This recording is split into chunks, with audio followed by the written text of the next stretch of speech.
ఎదుటి వాళ్ళకి చెప్పేటందుకే నీతులు కాదు, మనము ఆచరణలో నీతిని పాటించాలి అన్నటువంటి విధానంలో జనసేన శతఘ్ని టీం చేస్తున్న దాన్ని అభినందించాలి. సోషల్ మీడియాని బాధ్యతాయుతంగా వినియోగించండి అంటూ జన సైనికులకు కొన్ని సూచనలు చేసింది. సోషల్ మీడియాని బాధ్యతగా సమాజానికి ఉపయోగకరంగా వినియోగించాలి.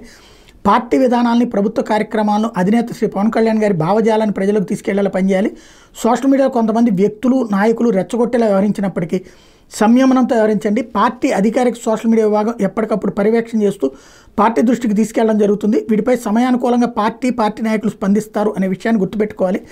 ఇతర రాజకీయ నాయకులపై కానీ, సినీ నటులపై కానీ, ఏ ఇతర అంశాలపై కానీ తప్పుడు వార్తలు ఆర్ అసభ్యకర పదజాలం ఆర్ మార్ఫింగ్ ఫోటోలు పోస్ట్ చేయడం లేదా షేర్ చేయడం, మహిళలు, పిల్లలపై తప్పుడు పోస్టులు పెట్టడం లేదా అలాంటి వాళ్ళని ప్రోత్సహించడం చట్టబద్ధమైన నేరం.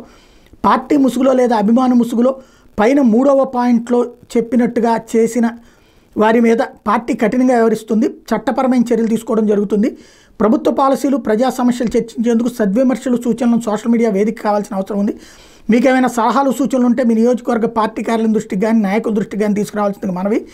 గౌరవ ఉప ముఖ్యమంత్రి జనసేన పార్టీ అధినేత పవన్ కళ్యాణ్ గారు సూచించిన విధంగా social media abuse protection bill కూడా త్వరలో ఆంధ్రప్రదేశ్ ప్రభుత్వం తీసుకురానున్న నేపథ్యంలో ప్రతి ఒక్కళ్ళు ఇతరులకు ఆదర్శంగా నిలవాలని, జన సైనికులు క్రమశిక్షణతో మెలగాలని విజ్ఞప్తి చేస్తున్నామని ప్రకటించారు. చాలా అద్భుతమైన బాధ్యతాయుతమైనటువంటి నిర్ణయం ఇది.